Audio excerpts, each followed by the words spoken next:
بسم اللہ الرحمن الرحیم الحمد للہ رب العالمین والصلاة والسلام علی امام الانبیاء والمرسلین سیدنا و نبینا و مولانا محمد خاتم النبیین وعلی آلہ و اصحابہ و ازواجہ و ذریاتہ ومن تبعہم بإحسان ودعا بدعوتہم الی یوم الدین اما بعد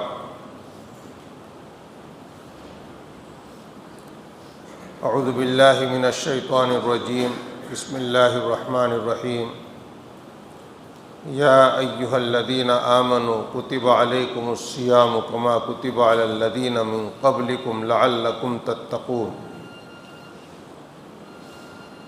قابل احترام بزرگوں، دینی بھائیوں، رمضان کا مبارک مہینہ شروع ہوا اور اس کے 3/4 مہینہ گزر گیا۔ اب ہمارے پاس مشکل سے 1 ہفتہ باقی ہے۔ ہم میں سے ہر انسان کو بالغ ہونے کے بعد سے اپنی عمر کے مطابق ایک نہیں کتنے رمضان اللہ نے نصیب فرمائے۔ اللہ تعالیٰ عمر میں برکت دیں گے تو اور بھی کتنے رمضان ہم کو ملیں گے۔ رمضان کا مہینہ سال کے 12 مہینوں کے اندر سب سے زیادہ مبارک، سب سے زیادہ روحانیت سے بھرا ہوا اور بندوں کو اللہ سے بہت زیادہ قریب کرنے والا ہے۔ ہر مہینے کی آمد، ہر سال رمضان کے مہینے کی آمد یہ ہم سے کچھ مطالبے لے کر آتی ہے اور یہ چاہتی ہے کہ ہماری زندگی کے اندر اس رمضان سے کچھ تبدیلی آئے، اور وہ تبدیلی صرف 1 مہینے کے لیے نہیں بلکہ زندگی بھر کے لیے آئے۔ اگر ہر انسان اس پر توجہ دے تو زندگی کا پہلا رمضان ہی اس کی زندگی کو بدل کر رکھ دے۔ رمضان کے مہینے میں بہت سے سبق ہمیں اپنی زندگی بھر کے لینے کے ہوتے ہیں۔ اس کی بہت ہی آسان صورت اللہ رب العزت ہم کو رمضان کے روزوں کی برکت سے بڑی سہولت کے ساتھ ہمارا نفس اس کو برداشت کر لیتا ہے اور ہم 1 مہینے تک اس کی مشق کرتے ہیں، اس کی عادت اپنی بناتے ہیں۔ اگر ہم کوشش کریں اور ارادہ کریں گے تو وہ عادت ہماری زندگی بھر کی بن جائے گی۔ رمضان کے مہینے کے کچھ اسباق ہیں، وہ اسباق صرف مہینے کے لیے نہیں بلکہ وہ شوال سے لے کر اگلے سال کے رمضان تک اور زندگی کے آخری لمحے تک وہ اسباق ہمارے ساتھ رہنے چاہیے۔ رمضان کے مبارک مہینے کا پہلا سبق وہ ہے کہ اللہ رب العزت نے اس مہینے کو ہماری تربیت کا مہینہ بنایا ہے۔ یوں تو جتنی عبادتیں ہم پر فرض کی گئی ہے وہ ساری عبادتیں اور وہ تمام عبادتیں جن کی فضیلت بیان کی گئی ہے جو سنت درجے کی ہیں، تو ان تمام کے اندر انسان کی تربیت کا نظام چھپا ہوا ہے۔ مبارک مہینہ بھی ہماری تربیت کا بہترین نظام لے کر آتا ہے۔ ہر آدمی کو یہ محسوس ہوتا ہے کہ رمضان کے مہینے میں اتنا عمل ہم کر لیتے ہیں جتنا ہم بقیہ مہینوں کے اندر نہیں کر پاتے، چاہے تلاوت ہو، چاہے دوسری نفل عبادتیں ہو، چاہے اللہ کی راہ کے اندر مال خرچ کرنا ہو یا اور دوسری چیزیں ہیں، وہ سب رمضان کے ایک مبارک مہینے کے اندر روزوں کی برکت سے اتنے آسان ہو جاتی ہے کہ 11 مہینے اس کا ہم آدھا حصہ بھی نہیں کر پاتے۔ تو یہ تربیت کا مہینہ ہے۔ اس مہینے سے ہم کو ایک سبق یہ لینا ہے کہ زندگی بھر ہم اپنی تربیت کرانا جاری رکھیں۔ تربیت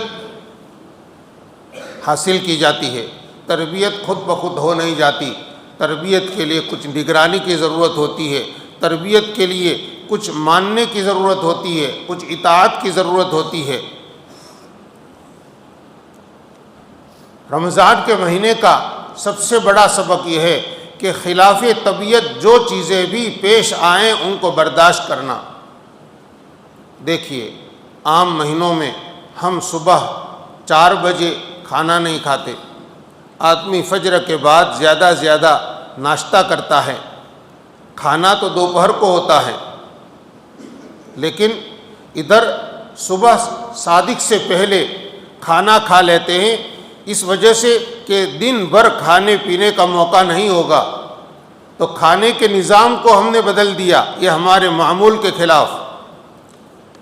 اب 1 گھنٹے میں 2 گھنٹے میں پیاس کا تقاضا ہوا، آدمی پانی نہیں پیتا، بھوک لگی کھانا نہیں کھاتا، عام دنوں میں ذرا بھوک لگتی ہے تو پھر ناشتہ، پیٹ میں کوئی نہ کوئی چیز پہنچائی جاتی ہے تاکہ بھوک کا احساس ختم ہو۔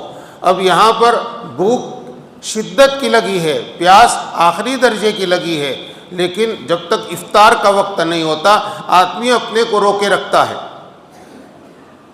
یہ خلاف طبیعت، بھوک کو برداشت کرنا، پیاس کو برداشت کرنا، اللہ کے حکم کی بنیاد پر افطار کیا، افطار کرنے کے بعد متصلاً عشاء کی نماز ہے، عشاء کی نماز کے بعد متصلاً تراویح کی لمبی نماز ہے جو عام دنوں میں نہیں پڑھتے، لیکن ہماری طبیعت اس کے لیے نہایت نشاط کے ساتھ تیار ہوتی ہے۔ حالانکہ سونے کا تقاضا ہونا چاہیے، جلدی سونا چاہیے کیونکہ پیٹ بھر کے کھانا کھایا ہے، لیکن نہیں، تراویح کے لیے ہر آدمی بے چین ہوتا ہے۔ شہروں میں یہ بات دیکھی جاتی ہے، جو لوگ مشغول ہوتے ہیں وہ بھی تراویح کے لیے جگہ ڈھونڈتے ہیں، میں 10 بجے تراویح نہیں پڑھ سکتا ہوں، مجھے کہاں 11 بجے تراویح ملے گی، مجھے 11 بجے موقع نہیں ملتا، 11:30 بجے مجھے کہاں موقع ملے گا۔ آدمی وہاں تک سفر کر کے جاتا ہے اور تراویح پڑھتا ہے، تراویح کے اندر 20 رکعت اور اس میں قرآن پاک سنتا ہے۔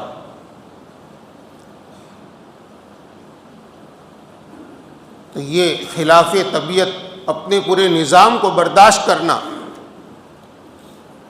یہ رمضان کا پورا نظام ہم کو ایک سبق دیتا ہے کہ زندگی میں جو بھی خلاف طبیعت چیزیں آئیں ہم اللہ کے خاطر ان کو برداشت کرنے والے بنیں، اس لیے کہ خلاف طبیعت چیزیں تو قدم قدم پر آنے والی ہیں، ہمیں نہیں معلوم کہ اللہ رب العزت نے ہمارے لیے کیا مقدر کر رکھا ہے، تو ان کو برداشت کرتے رہنا یہ رمضان کا سب سے اہم ترین سبق ہے جو ہمیں زندگی بھر کے لیے لینا چاہیے۔ دوسرا سبق رمضان کا کہ رمضان کے مہینے میں آدمی اپنی وابستگی قرآن کے ساتھ بڑھا دیتا ہے، اس لیے کہ رمضان کا مہینہ قرآن کے ساتھ اور قرآن پاک رمضان کے ساتھ بہت گہری مناسبت رکھتا ہے۔ شہر رمضان الذی انزل فیہ القرآن، رمضان کا مہینہ وہی مہینہ ہے جس میں قرآن اتارا گیا، قرآن کا نزول اسی مہینے میں شروع ہوا، اور سمائے دنیا کے اوپر اللہ تعالیٰ نے قرآن پاک کو اسی مہینے کے اندر پورا اتارا ہے، اور اسی کے شکرانے میں تراویح کی نماز ہے، اسی کے شکرانے میں رمضان کے روزوں کو فرض کیا گیا ہے، اس لیے کہ قرآن کا نزول ایک نبی پر صرف نہیں یا صحابہ کرام کے لیے نہیں بلکہ پوری انسانیت کی نجات کے لیے ہوا ہے۔ تو یہ بہت بڑا جشن کا موقع ہے کہ پوری انسانیت کو جس کتاب ہدایت کے ذریعے سے نجات کی راہ ملی ہے، اس کتاب کے اترنے کے مہینے کو ہم اپنے لیے کچھ عبادت کی مقدار بڑھا کر اللہ کا شکر ادا کرنے کا مہینہ بنائیں۔ یہ اعتکاف، یہ شب قدر کی رات، یہ قرآن کے نزول کی رات ہے۔ عید الفطر کی جو خوشی ہے اس کی ایک وجہ یہ بھی ہے کہ قرآن پاک چونکہ انسانیت کی نجات کے لیے اتارا گیا ہے تو اس کی خوشی کے اندر بندے عید مناتے ہیں۔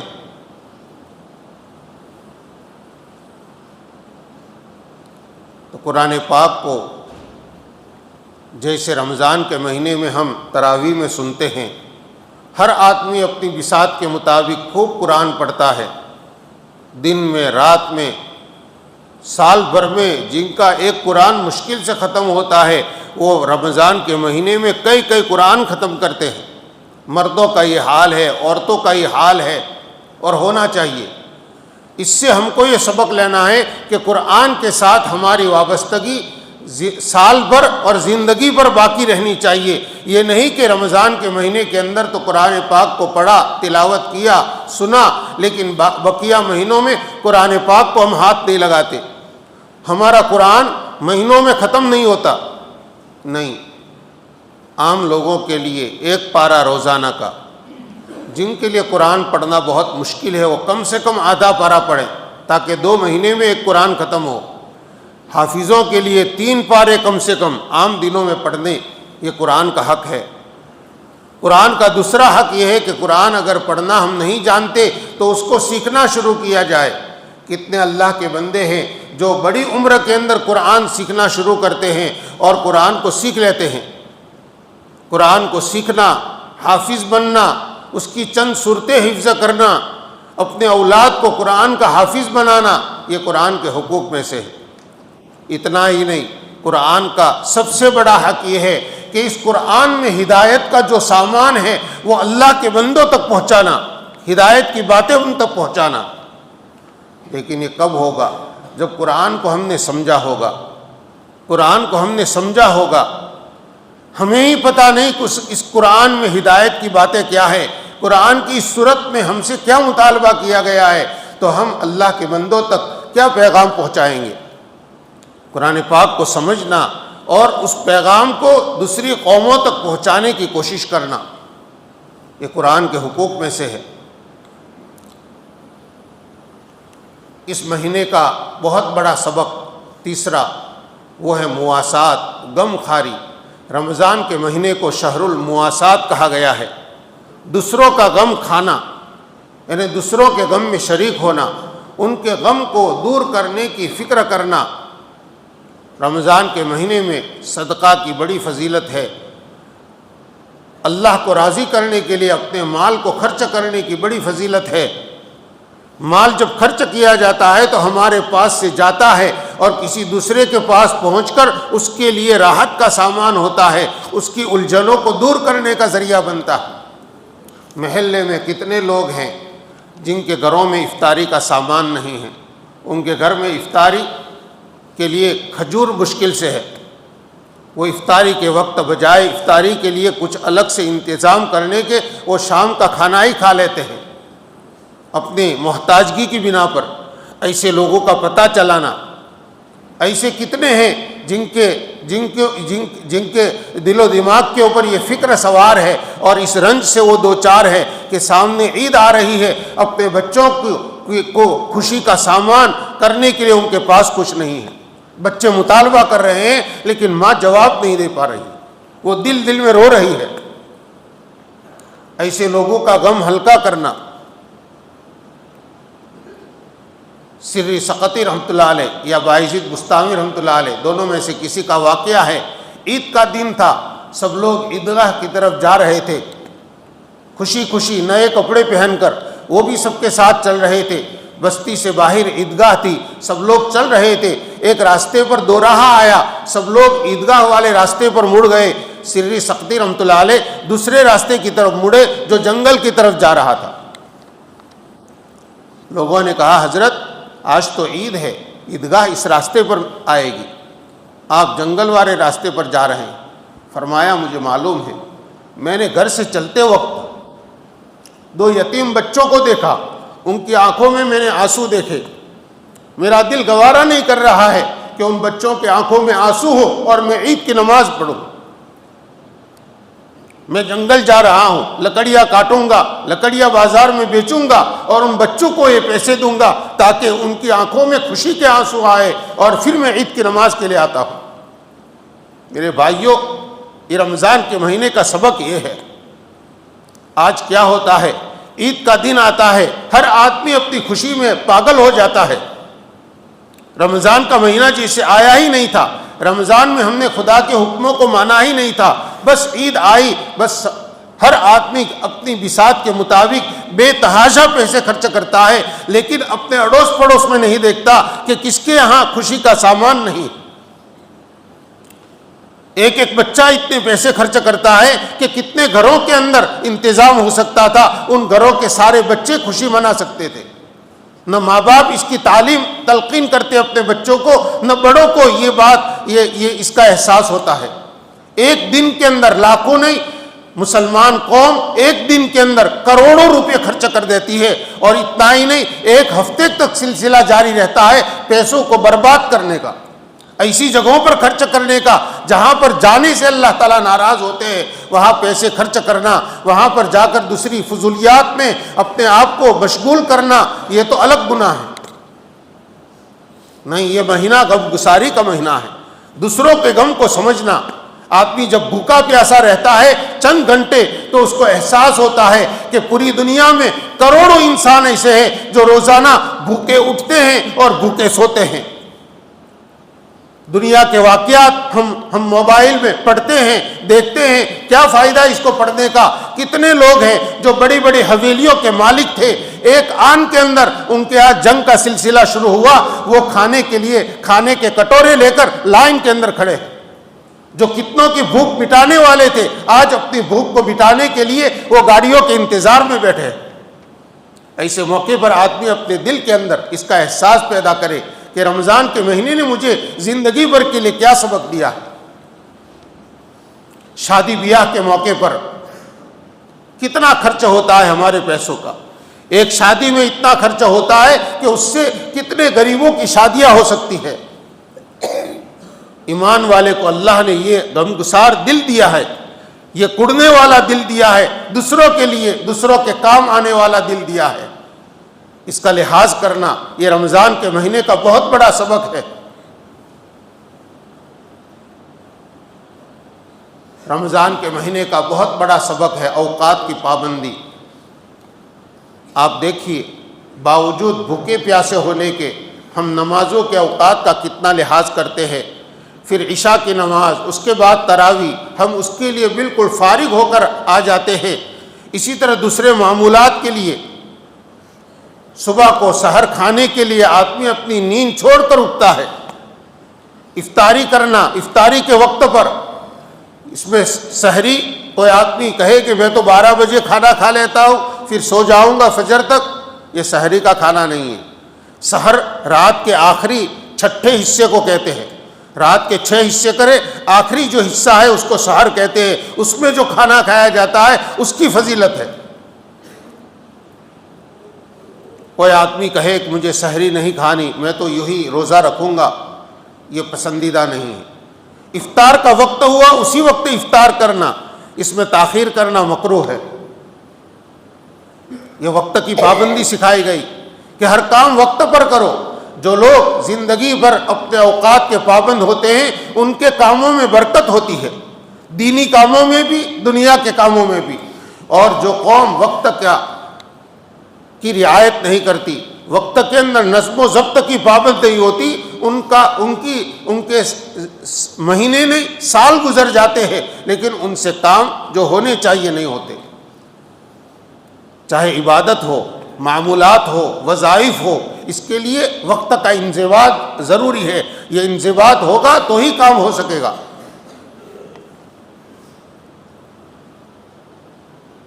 رمضان کے مہینے کا ایک سبق یہ ہے کہ اپنی خواہشات کو اللہ کی مرضی کے اوپر قربان کر دینا، اپنی خواہشات کو اللہ کی مرضی پر قربان کرنا۔ زندگی میں ایک نہیں سینکڑوں موقع ایسے آتے ہیں، قدم قدم پر آتے ہیں کہ ایک طرف آدمی کی دلی خواہش کا تقاضا یہ ہے اور اللہ کے حکم کا تقاضا اس کے خلاف ہے۔ بس اس تقابل کے وقت میں، اس تصادم کے وقت میں آدمی اللہ کی مرضی کو مقدم رکھے۔ لا یؤمن احدکم حتی یکون ہواہ تبعا لما جئت بہ، تم میں سے کوئی آدمی اس وقت تک کھرا مومن نہیں ہو سکتا جب تک کہ اس کی خواہش اس دین کے تابع نہ ہو جائے جس دین کو لے کر میں آیا ہوں۔ اپنی خواہشات کو دین کے تابع کر دینا، اللہ کے حکم کے تابع کرنا، یہ رمضان کے مہینے کا بڑا سبق ہے جو زندگی پر آدمی کو کام دے گا۔ اگر اپنی خواہشات کی پیروی کرتے رہے تو وہ آدمی خواہش کا غلام بنے گا، اللہ کا بندہ نہیں بن سکتا۔ عبدیت کا تقاضا یہ ہے کہ خدا کی مرضی کو ہمیشہ سامنے رکھے، چاہے ہمارے دلی تقاضے کے خلاف ہو، لیکن نہیں، شادی بیاہ کا موقع ہو یا دوسرے اپنے کام دھندے کا موقع ہو، ہر ایک کے اندر اللہ کے حکم کو مقدم رکھنا۔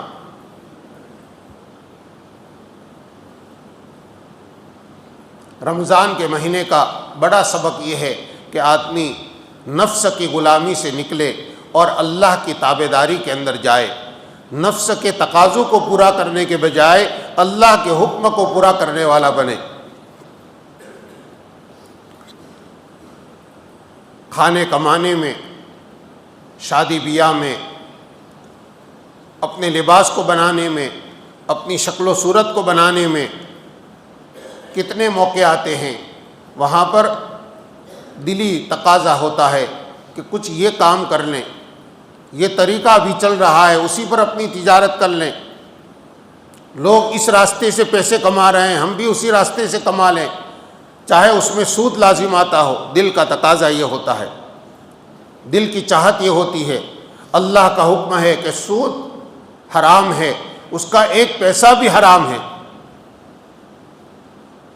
اب وہاں پر اللہ کے حکم کو مقدم رکھنا، اپنے آپ کو سود سے بچانا، چاہے ہزاروں نہیں لاکھوں کا نقصان ہو جائے، اس نقصان کو برداشت کرنا، یہ رمضان کا سبق ہے۔ رمضان کا مہینہ صبر کا مہینہ ہے۔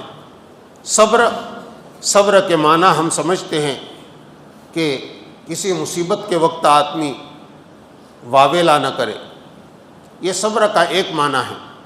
صبر کا ایک مطلب ہے صبر علی الطاعات، نیکی کے کام کرنے پر، اللہ کے حکم کو ماننے پر اپنے آپ کو جمانا، ثابت قدمی، استقامت، نماز پڑھنا پابندی سے پڑھتے رہنا، روزے رکھنا پابندی سے رکھنا، تلاوت کرنا پابندی سے کرنا، صبر علی الطاعات۔ ہر سال زکوٰۃ کا حساب پورا کرنا اور زکوٰۃ نکالنا، صبر علی الطاعات اس کو کہتے ہیں۔